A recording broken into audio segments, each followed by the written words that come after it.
Ana Figueiredo, boa noite. Lázaro ressuscitou dos mortos após 3 dias? Opa, já fomos lá, né? Saímos do Novo Testamento, do Antigo Testamento, estamos no Novo. Vamos lá. Muito bem.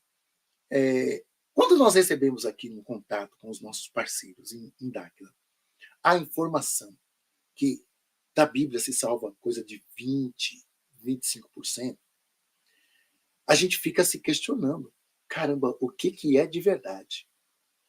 O que salva mesmo de verdade? Sabe? Eu não consigo acreditar que não tenha existido Abraão, Isaac, Jacó, sabe? Estou falando de crença, sabe? Porque prova científica mesmo, não tem. Não tem nenhum livro escrito, alguma coisa, alguma assinatura, alguma. Não tem. Não tem. Então é um pouco complicado, né, da gente bater o martelo e falar, não, isso aqui aconteceu mesmo. Eu vou dizer assim o que eu penso, né? O que eu penso dessa situação. Tecnologia, gente. Tecnologia. O que a gente tem hoje chamado de milagre na nossa ciência, há 50 anos atrás, não existia. O instante da morte, há 60 anos atrás, era assim, o coração parou. Hoje tem um estudo tão profundo chamado de tanatologia, está tão avançado o estudo do instante da morte, que é analisado o encéfalo, o cérebro, tem que ter morte cefálica. O coração tem que parar. Tem que ter uma rigidez cadavérica. Precisa. Tem que ter uma hipóstase cadavérica. Não tem que ter nenhuma respiração. Para o médico chegar lá e atestar ali, ó, morreu. Só que, antigamente, o coração parava e morreu. Hoje tem desfibrilador, tem compressão cardíaca, tem medicamentos. E quantas pessoas voltam do coma? Voltam desse estado assim de quase morte, experiência de quase morte, né? A EQM.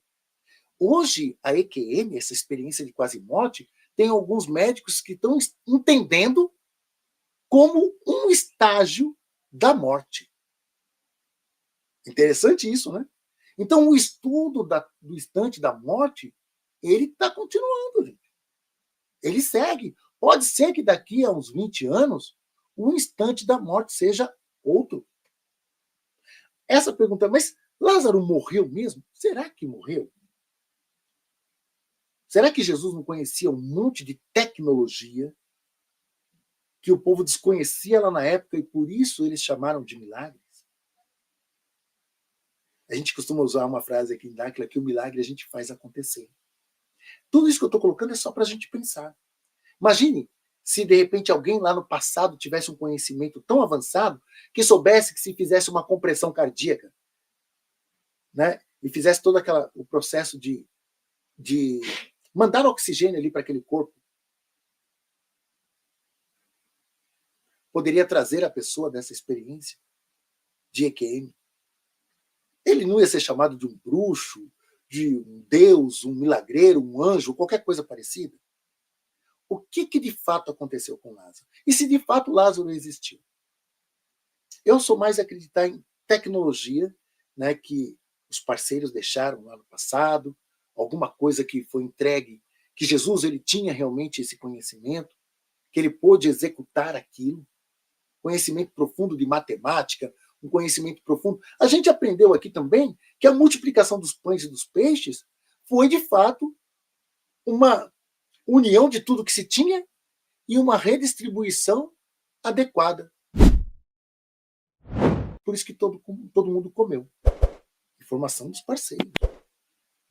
E a gente aprendeu isso como um milagre. Sabe? O milagre, gente, o BDM Digital está fazendo.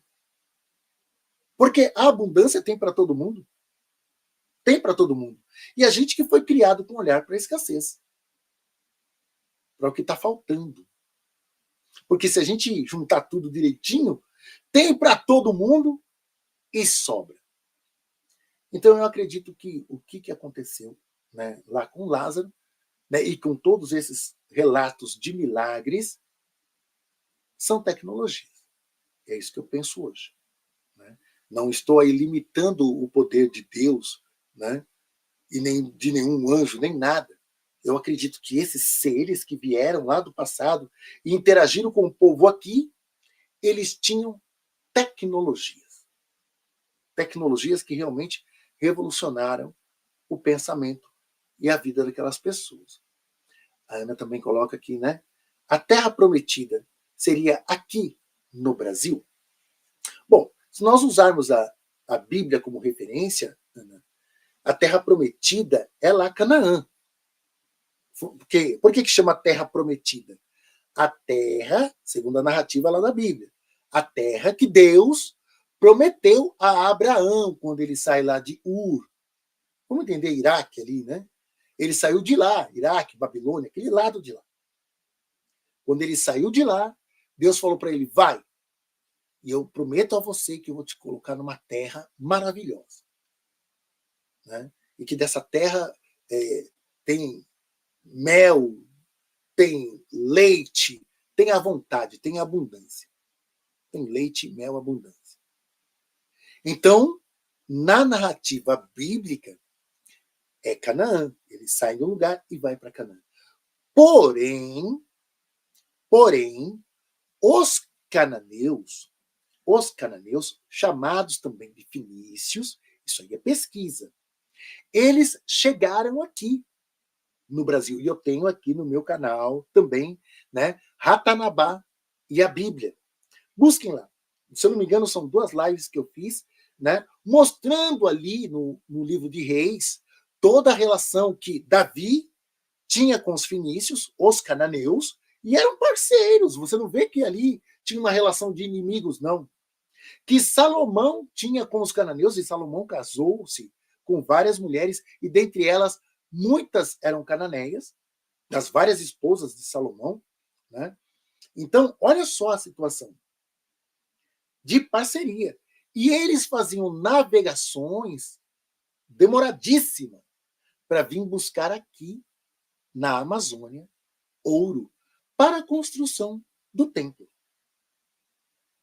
Então, segundo esses estudos, e vocês podem buscar na internet, que não sou eu só falando sobre isso, né, mas tem muitas lives de muitos pesquisadores, né, muito bons, como o André de Pierre, o Rafael Hungria e muitos daqui de Dáquila, né, mostrando essa conexão, né, do povo cananeu, os chamados pelos gregos de fenícios, com os povos aqui indígenas, o povo aqui originário. Isso é interessante, gente. É muito interessante saber disso. Né? E eu já falei aqui também nas lives anteriores que houve resgates de povos indígenas, resgate feito por judeus, que conseguiram perceber nos costumes, no dialeto, que era um hebraico antigo que eles falavam. Gente, sabia que Abaeté é uma palavra tupi-guarani? Abaeté, que quer dizer pai honroso, pai maravilhoso, pai forte. Abaeté. Abá é pai, na língua tupi-guarani. Abá. E Abá é pai, papaizinho, em hebraico. E aí? Será que é só uma coincidência? Será? Então eles levaram esses, né, povos aqui originários, né, de uma tribo que eu não me esqueço o nome agora, levaram para Jerusalém, entendendo que era assim das tribos do norte, né, que foram dispersadas em 720 a.C. pelos assírios. E assim como eu narrei aqui, né, Etiópia, Japão, está aqui na jornada bíblica essa narrativa. É interessante saber disso também. Então, o que eu coloquei nessa live minha de Ratanabá Bíblia? Que é a terra é aqui mesmo, é a Amazônia. Então, se a gente pegar a Bíblia como fonte, é Canaã. Mas aonde os cananeus vinham e faziam toda a conexão, onde que eles estavam? Eles iam para a África e vinham para cá também, os grandes navegadores.